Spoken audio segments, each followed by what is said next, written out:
Hi, everybody. So on this video, I want to talk about applying for an EIN, a federal EIN, which is your employer identification number.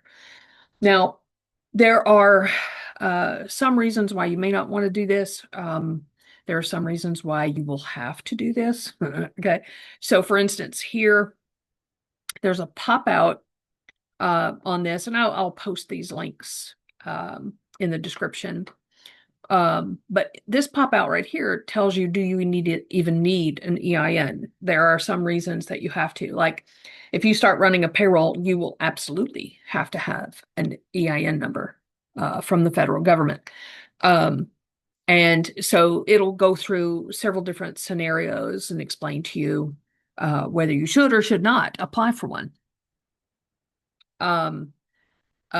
Also, do you need a new EIN? There are some reasons why that happens. For example, one of the reasons that I've seen more often is that someone sells their business, and so the new entity with new ownership, they want a new EIN. It just makes the transition a lot smoother to do it that way. So, you may have to do that. So, anywho, there are reasons you would, reasons you wouldn't. Sometimes you're required to, other times you may not be. But for example, when I started my LLC, I definitely got an EIN. I intended to hire people, so I wanted to have that. And one of the nice things about having an EIN is that there's a couple of things to think about. One is if you're a sole proprietor, you're always sharing your social security number all over the place, right? And with identity theft and all that kind of stuff today, it's something to think about, right? Of having an EIN just to protect your personal information. So that's up to you. But that could be a compelling reason as to why you want to get one. So that you're no longer a sole proprietor, you're not trying to do any of that. And you don't have to pay a payroll, right? But to protect your personal information, it might be worth it to have it. And so that's one of the things to think about. Plus, if you are a business and you want to have a business bank account, a lot of banks will require you to have an EIN in order to have a business bank account.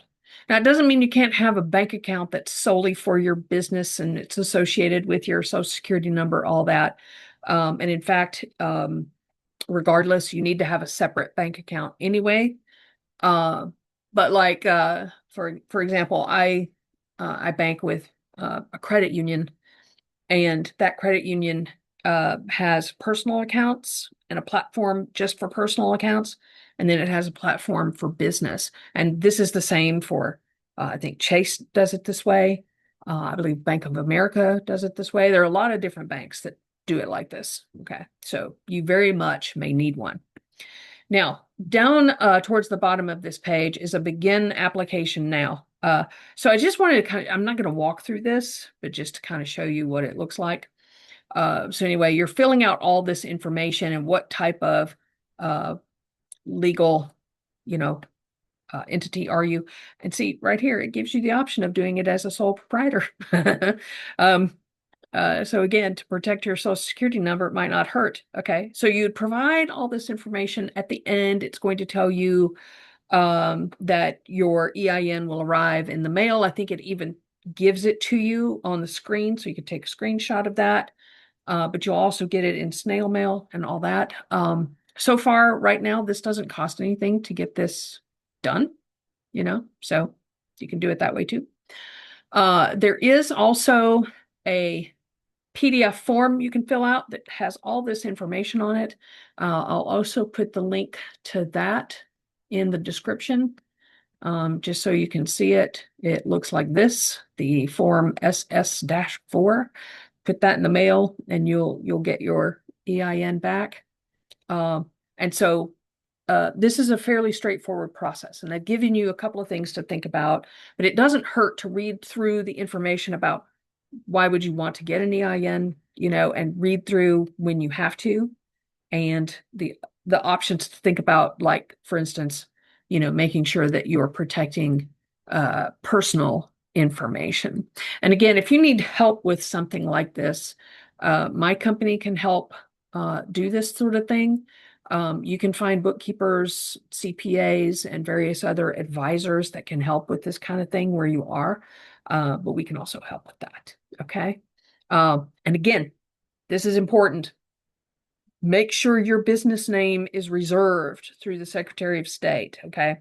Because I've had a few businesses that I've worked with where they got their EIN first, and then they realized with the state of Washington that that business name was reserved and they wanted to change it, or that they wanted to change it anyway, right? And you have to go through a whole other process of getting a change with the federal government if you have to go back and redo it.